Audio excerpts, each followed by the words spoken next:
About a dozen miles from where I live here in Scotland is the town of Cooper.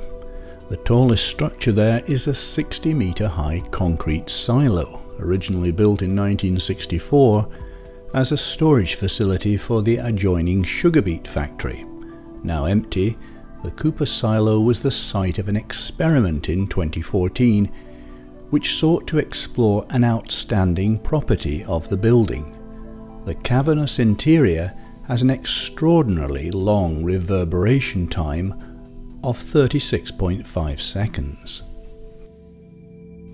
Reverberation time is how long it takes sound in an indoor space to die away after the source of the sound has stopped. To make it a standard measure, it's defined as the time taken for a sound to fade by 60 decibels below its original level. Imagine clapping your hands and still hearing the noise repeating more than half a minute later. Caves, cathedrals and abandoned factories are among other spaces where sound can bounce back and forth many times before it finally dies away. The record reverberation time for any structure on Earth was also recorded in Scotland. In 1941, work was completed on a series of huge tanks deep underground near Invergordon. Known as the Inchindown oil tanks, they were built as a wartime oil storage depot for the Royal Navy. Each of the 5 main tanks is 237 metres long, longer than 2 football fields, and 9 metres wide, with an arched roof 13.5 metres high. University of Salford acoustic engineer Trevor Cox heard about the facility and realised it would be an interesting site for some reverberation tests. In 2014 he recorded the sound from a pistol blank fired inside one of the tanks. The last sound faded out 112 seconds after the trigger was pulled, making it the longest lasting reverberation ever recorded. When playing music indoors, a little reverberation is a good thing, but too much can lead to a confusing cacophony. In some large Gothic cathedrals it can take up to 9 seconds for the sounds from a pipe organ to die away, so that several notes, although played separately, can end up stacked on top of one another in a discordant pile-up. Concert halls are designed to avoid this problem, although performers recognise differences between reverberant spaces, describing some as being very live and others as dead. Generally, good concert halls have a reverberation time between 1.8 and 2.2 seconds at mid-frequencies. One of the features of the human ear is that it shows progressively greater discrimination against low frequencies as the sound gets softer. As a result, listeners far away from a source, say an orchestra, may conclude that bass notes are too quiet in the overall mix. One way to offset this bias is to design auditoriums in such a way that the reverberation time for low frequencies is greater than for high frequencies. This gives a natural sounding boost to bass sounds for audience members at the rear of the space. In practice, a longer reverberation time for low sounds often happens naturally, particularly if a lot of wood is used in the construction, since wood absorbs higher frequencies more than lower ones. The Royal Albert Hall in London is famed for its architectural grandeur and notorious for its dodgy acoustics. Completed in 1871, this magnificent domed building has hosted everything from large classical concerts to modern pop and rock gigs. But it was designed by mid-Victorian Royal Engineers, not by architects and acoustic engineers with an understanding of 21st century science. It quickly became obvious that sounds bounced around its circular walls and especially its great dome far too much. The Albert Hall was both overly reverberant and echoey. Reverberation and echoes are related but aren't the same thing. Reverberation is the result of lots of reflected waves which, when they're processed by the brain, are interpreted as a continuous complicated sound. An echo, on the other hand, is a distinct but quieter copy of the original, caused when a pulse of sound comes back to the listener after bouncing off a surface.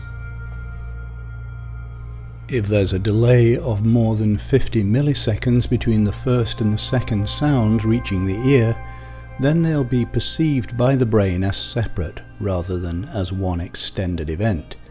In terms of distance, an echo can be heard only if the reflecting surface is at least 17 meters away.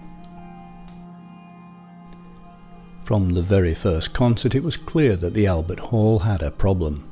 Its concave glass dome reflected and focused any sound that fell upon it, creating an obvious echo.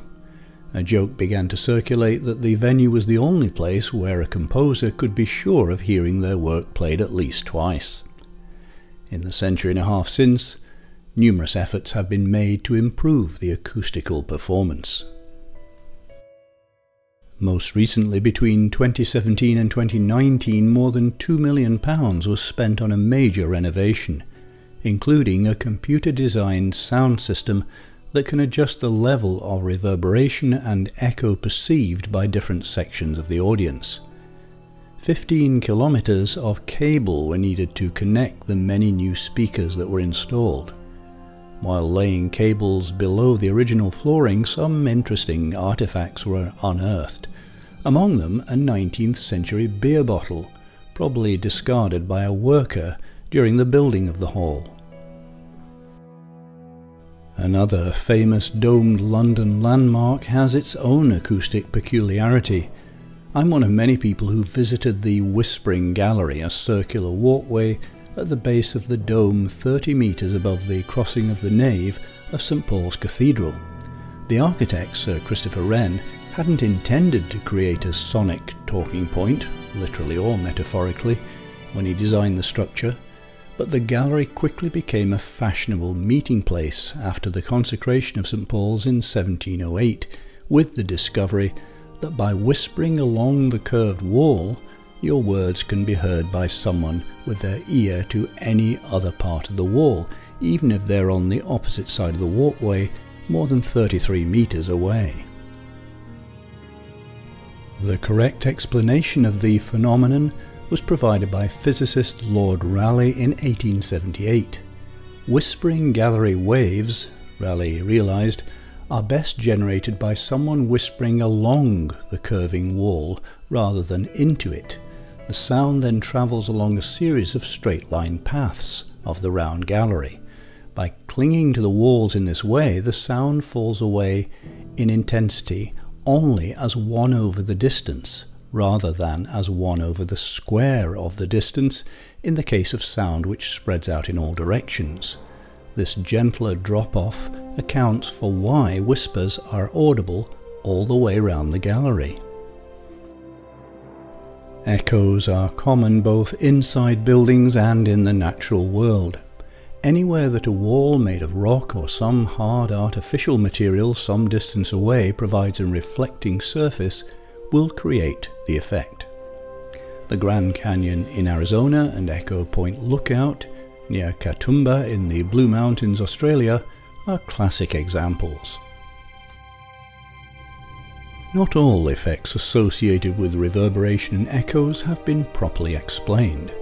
One of the strangest sound anomalies can be heard at El Castillo, also known as the Temple of Kukulkan, in Chichen Itza, Mexico.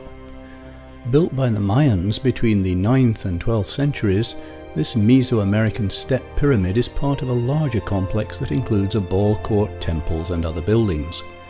To experience the acoustic effect, you simply stand in the field that faces the exterior steps of El Castillo and clap your hands once. An instant later an echo will come back that sounds not like a clap, but instead something much more like a bird chirp, and no one quite knows why.